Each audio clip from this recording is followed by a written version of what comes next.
का नेफ्रॉन, ठीक है। नेफ्रॉन अच्छा हमारे पूरे बॉडी का जो सेल है वो स्ट्रक्चरल और फंक्शनल यूनिट है। तो पूरे बॉडी के सबसे छोटे पार्ट को सेल कहते हैं और अलग अलग ऑर्गन के सेल भी अलग अलग होते हैं। जैसे ब्रेन के सेल को न्यूरॉन कहते हैं, है ना, क्या, और हार्ट के सेल को कार्डियोसाइट्स कहते हैं, लीवर के सेल को हिपेटोसाइट्स कहते हैं। उसी तरह किडनी के सेल्स को क्या बोलते हैं? नेफ्रॉन। तो जो पूरी किडनी है वो बहुत छोटे छोटे नेफ्रॉन से मिलकर बनी है और एक किडनी में करीब 10 लाख नेफ्रॉन्स पाए जाते हैं, 1 मिलियन। और दोनों किडनी मिला कितने नेफ्रॉन हो गए? तो अब ये किडनी जो नेफ्रॉन्स होते हैं, ये नेफ्रॉन्स का ही काम है यूरिन का फॉर्मेशन करना। अभी कैसे करते हैं इसकी बात हम लोग बाद में करेंगे, लेकिन अभी इसके स्ट्रक्चर की बात कर ले। तो इसके स्ट्रक्चर की देखो बेसिक पार्ट क्या है। एक सबसे पहला पार्ट होता है बोमेन कैप्सूल। ध्यान दीजिए, ये बोमेन नहीं, ये बोमेन है। बोमेन ईरानी नाम सुना ना, हीरो वही बोमेन ईरानी। ये बोमेन कैप्सूल है, पहला वाला पोर्शन ये बोमेन कैप्सूल है। उसके नीचे एक मोटी जो ट्यूब, उसका नाम होता है पीसीटी। पीसी का फुल फॉर्म है पीसीटी का proximal convoluted tubule. PCT proximal convoluted tubule, ये सेकंड पोर्शन है हमारा पीसीटी। तीसरा आपको जो पतली ट्यूब दिख रही है, यू आकार की जो ट्यूब है, इस यू आकार की ट्यूब को बोलते हैं लूप ऑफ हेनले। क्या बोलते हैं? Loop of Henle. अब इसका एक पोर्शन ये जो नीचे की ओर आ रहा है, एक पोर्शन ऊपर की ओर जा रहा है, तो इसको भी डिवाइड कर सकते हैं। इसको हम बोलेंगे डिसेंडिंग लूप ऑफ हेनले, नीचे की ओर आ रहा है, और असेंडिंग लूप ऑफ हेनले, ऊपर की ओर चल रहा है। डिसेंडिंग मतलब उतरना, असेंडिंग में चढ़ना। ये descending loop of Henle and ascending loop. फिर एक मोटी टाइप पाइप मिलती है, इसी बराबर इसे बोलते हैं डिस्टल कन्वोल्यूटेड ट्यूब्यूल, डीसीटी। उसके बाद यहाँ पे कलेक्टिंग ट्यूब्यूल, ये ढेर सारे में क्यों दिखा रहा हूं कि ये एक नेफ्रॉन में कई नेफ्रॉन से जुड़े होते हैं, सीटी। उसके बाद आपको पता है कि जब कलेक्टिंग ट्यूब्यूल इकट्ठा हो जाएगा तो उस कहां जाएगा? यूरेटर में। मस्कुलरी पाइप यूरेटर से आएगा, यूरेटिव ब्लैडर में, फिर यूरेथ्रा में और आउटसाइड द बॉडी, ठीक है। ये पूरा सीक्वेंस होता है किसी भी ऑर्गन का। तो पूरे स्ट्रक्चर में एक पार्ट आपने देखा जो बोमेन कैप्सूल है।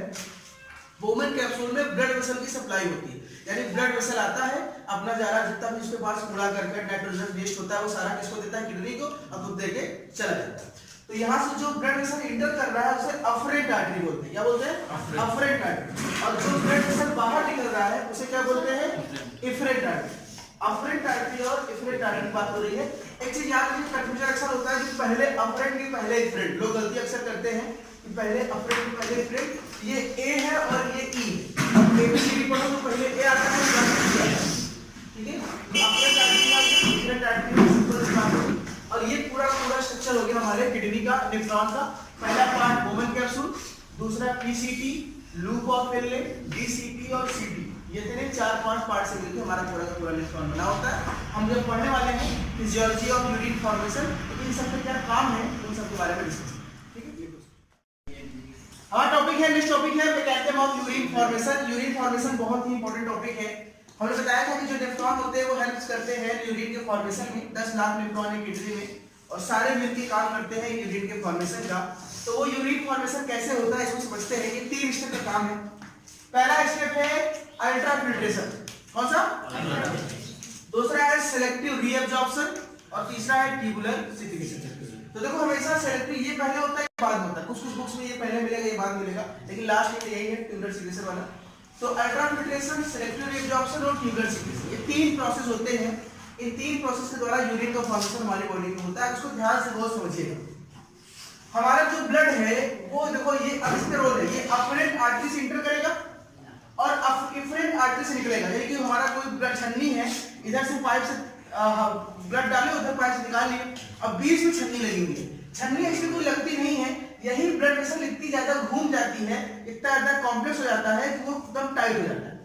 तो जब यहाँ से ब्लड गुजरता है तो ऑटोमेटिक कुछ इसका कंटेंट छन जाता है, कुछ क्या काफी हद तक कंटेंट छन जाता है और छन के कहा जाता है बोमेन कैप्सूल। ये लगभग 100 ml पर मिनट के रेट से 100 ml पर मिनट के रेट से लगातार बोमेन कैप्सूल में ये आपके फिल्ट्रेट इकट्ठा होते रहते हैं। यानी यहाँ पे जो इकट्ठा होते हैं उसे लोग बोलते हैं फिल्ट्रेट। फिल्ट्रेट लगातार यहाँ पे इकट्ठा होते रहते हैं। अब ये एक किडनी हो गया, एक किडनी का एक नेफ्रॉन हो गया। दोनों किडनी के दोनों नेफ्रॉन के अगर हम 20 लाख नेफ्रॉन को जोड़ दें तो ये आप मानिए कि एक दिन में 24 घंटे में जो फिल्ट्रेट इकट्ठा होता है वो 180 लीटर इकट्ठा होता है। 180 लीटर। अब बात यह है भैया हमारे शरीर में रक्त तो 5.5 लीटर है, 5.5 लीटर से 180 लीटर कैसे बन जाएगा? बनना ब्लड से है। तो 5.5 लीटर एक राउंड घूमा तो उससे कुछ ml निकला। फिर वही 5.5 ml अब आप जोड़ो कि 1 मिनट में 72 बार सर्कुलेट करता है, और 1 मिनट में 72 बार तो तुम 24 घंटे में जोड़ो, 72 गुणते 60 गुणते 60 गुणते 24 गुणा करोगे तुमको समझ में आएगा कितनी बार घूम रहा है, और हर बार थोड़ा थोड़ा ml निकलते निकलते निकलते करीब 180 लीटर फिल्ट्रेट दिन भर में बनता है। एक 24 घंटे में एक स्वस्थ मनुष्य के शरीर में जो फिल्ट्रेट बोवन कैप्सूल में इकट्ठा होता है वो 180 लीटर। ध्यान देना 180 लीटर एक बोवन कैप्सूल में नहीं है, ये 20 लाख बोवन कैप्सूल में। लेकिन अब आप एक चीज समझिए, तो जो अल्ट्रा फिल्ट्रेशन हो रहा है, जो ये पहला प्रोसेस है, जो अफरेंट आर्टरी और इफरेंट आर्टरी से मूवमेंट के बाद यहाँ पे जो फिल्ट्रेट इकट्ठा हो रहा है, छन रहा है, इसी प्रोसेस को बोलते हैं अल्ट्रा फिल्ट्रेशन। क्या बोलते हैं? Ultra filtration. अल्ट्रा फिल्ट्रेशन मतलब क्या हो रहा है कि जब भी हमारे ब्लड वेसल्स पास होते हैं अफरेंट इफरेंट से, तो जस्टाकोनुलर सेल में यहाँ पे एक हाइड्रोलिक प्रेशर ऊपर से और नीचे से ऑस्मोटिक प्रेशर, हाइड्रोलिक प्रेशर और ऑस्मोटिक प्रेशर आपस में लगता है -55 mmHg। 55 mmHg का प्रेशर डिफरेंस क्रिएट होता है, जिसके कारण लिक्विड इसका छन के यहाँ पे आ जाता है, छन के यहाँ पे आ जाता है, वो फिल्ट्रेट 180 लीटर फिल्ट्रेट इकट्ठा होता है 24 घंटे में 100 ml पर मिनट के रेट से हमारी बॉडी में। तो इसी प्रोसेस को बोलते हैं अल्ट्रा फिल्ट्रेशन। क्लियर है? यानी ब्लड का छन करके ब्लड वेसल से फिर बोवन कैप्सूल में फिल्ट्रेट का इकट्ठा होना, this is called the ultra filtration. पहला स्टेप। अब एक बात दूसरी है सेलेक्टिव रीअब्जॉर्प्शन। अच्छा, हमें पता है कि एक स्वस्थ मनुष्य एवरेज एक दिन में कितना यूरिन आउटपुट करता है, यानी कितना टॉयलेट करता है मैक्सिमम? मैं मनुष्य की बात कर रहा हूं, ठीक है? तो जो यूरिन आउटपुट है वो करीब 1.5 लीटर, एवरेज 1.5 लीटर है, 1.5 से 2 लीटर के आसपास हो सकता है। ठंडियों में 1.5 से 2 हो जाता है, गर्मियों में 1 से 1.5 हो जाता है, यानी 1.5 एवरेज मान लिया जाए। तो यूरिन आउटपुट जो है वो 1.5 लीटर के आसपास। अब आप सोचो कि जब दिन भर में 180 लीटर फिल्ट्रेट इकट्ठा हुआ, लेकिन यहां से यूरिन निकला कितना? 1.5 लीटर। यहां बना 180 लीटर और यहां से निकला 1.5 लीटर, यानी देखा जाए तो 99.5% गायब। सिर्फ उस 100 लीटर का 0.6% केवल बाहर निकल रहा, 99.4% कहां चला गया? इसका मतलब है कि जब ये इस रास्ते से गुजरा होगा तो बहुत सी चीजें वापस चली गई होंगी। कहां पे? ब्लड से ही आई थी और वापस कहां चली गई? ब्लड में, और यहां से निकला केवल 1.5 लीटर। तो जो इसका 99.4% फिर से चला गया ब्लड में, इसी को कहते हैं सेलेक्टिव रीअब्जॉर्प्शन। री मतलब पुनः, एब्जॉर्प्शन मतलब अंदर से लगा एब्जॉर्प्शन करना, यानी जो ब्लड से आया तो फिर कहां चला गया? ब्लड में। अब ये जरूरी क्यों है समझो। जब फिल्ट्रेट इकट्ठा होता है उसमें हमको शरीर से बाहर क्या निकालना है? Nitrogenous base, ammonia, urea. लेकिन जब फिल्ट्रेट यहाँ पे इकट्ठा होता है तो बहुत ज्यादा मात्रा में वाटर होता है, पानी होता है, करीब 80 से 90% पानी होता है, पोटेशियम होता है, क्लोराइड होता है, फॉस्फेट होता है, जिंक होता है, सारे मिनरल्स होते हैं, प्रोटीन होते हैं, ये सब कुछ इकट्ठा होते हैं। और अगर यही हमारे शरीर से निकल जाए 180 लीटर पर डे, तो हम बचेंगे कहाँ? हम तो मर जाएंगे। इसलिए हमारे शरीर से इसका अगर ये निकल जाएगा ये भी नुकसानदायक है। तो उसके बाद ये जितने ऑर्गन है, पीसीटी, लूप ऑफ हिल्ले, डीसीटी, इन सब का काम क्या होता है कि जैसे जैसे यूरिन यहाँ से गुजरता रहता है, ये अपने यहाँ इनके मेम्ब्रेन्स में छोटे छोटे पोर्स पाए जाते हैं, ठीक है? इनके मेम्ब्रेन में छोटे छोटे पोर्स पाए जाते हैं, और इन्हीं पोर्स की सहायता से ये निकल के कहाँ चले जाते हैं? वापस ब्लड में। जैसे ही यहाँ से यूरिन गुजरता है, ये निकल के कहाँ चले जाते हैं? ब्लड में। और लगभग 99.4% पार्ट फिर से ब्लड में मिल जाता है, और सिर्फ बचता कितना पार्ट? 1.5 ब्लड।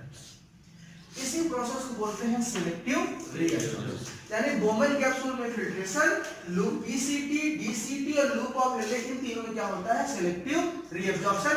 यानी जितना भी चीज इंपॉर्टेंट है हमारी बॉडी के लिए, कहता है लाओ फिर से लाओ, हम तुमको नहीं देंगे, मेरा वापस करो। अब एक चीज और समझ लीजिए, हमारे यूरिन में एक चीज होता है क्रिएटिनिन। उस दिन आपने पढ़ा था क्रिएटिनिन कहां से बनता है? हमारे मसल में प्रोटीन होता है, वो पढ़ा था पढ़ा वाले, जो मसल प्रोटीन होता है क्रिएटिन पाया जाता है।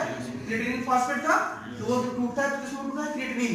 तो मैंने बताया था क्रिएटिनिन की मात्रा से मालूम चलता है कोई इंसान कितना हेल्दी है, उसके रीनल। तो क्रिएटिनिन, ध्यान से बात समझिएगा, हमारे यूरिन में क्रिएटिनिन पाया जाता है। यूरिन में क्या होता है? क्रिएटिनिन पाया जाता है, लेकिन जो फिल्ट्रेट यहाँ इकट्ठा होता है, यहाँ क्रिएटिनिन नहीं पाया जाता। भाई जो यूरिन निकल रहा है शरीर से, यहीं से घूम के आ रहा है।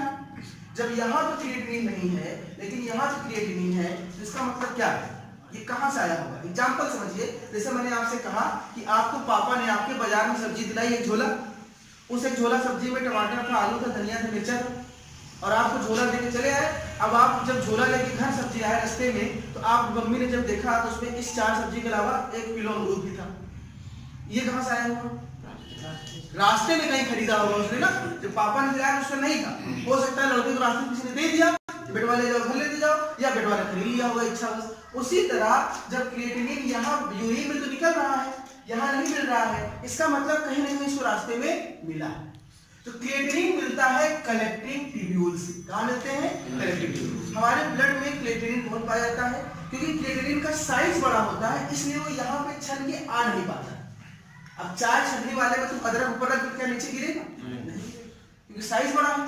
तो उसी तरह जब क्योंकि फिल्ट्रेट पे क्यों नहीं आता क्रिएटिनिन, क्योंकि इसका साइज बड़ा होता है, इसलिए यहाँ पे देखो पाइप बड़े हैं, इसलिए क्रिएटिनिन जो है सी है वो यहाँ से आकर इसमें मिल जाते हैं, और फिर ये आगे हमारे बॉडी से बाहर निकल जाते हैं। तो कुछ ऐसे भी तत्व होते हैं जिनके पार्टिकल साइज बड़े होते हैं, जो हमारे फिल्ट्रेट में नहीं होते हैं, लेकिन वो कलेक्टिंग ट्यूब्यूल के द्वारा ट्यूब्यूल के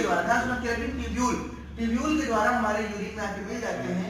इसी को बोलते हैं ट्यूबुलर सिक्रीशन। देखो ट्यूबुलर सिक्रीशन यानी ट्यूब्यूल के द्वारा सिक्रीट हो रहा है, यानी ट्यूब्यूल इसको भेज रहा है, और इस तरह से हमारे बॉडी में पूरा यूरिन बनता है, जो हमारे यूरिन भी बनेगा, फिर यूरेटर में जाएगा, फिर यूरेटर जाएगा, फिर यूरेथ्रा से हमारे क्लियर है? ये पूरा का पूरा प्रोसेस है, पूरा का मैकेनिज्म है। 3 process: ultrafiltration, selective absorption, tubular secretion. Blood filter होकर आ जाता है, फिल्ट्रेट बना, अल्ट्राफिल्ट्रेशन, उसका 99.4% पार्ट फिर से एब्जॉर्ब हो गया, सेलेक्टिव एब्जॉर्प्शन, कुछ चीजें आके यहां मिल गई, ट्यूबुलर सिक्रीशन, और यूरिन हमारा बना। ये बहुत इंपॉर्टेंट मैकेनिज्म है यूरिन फॉर्मेशन।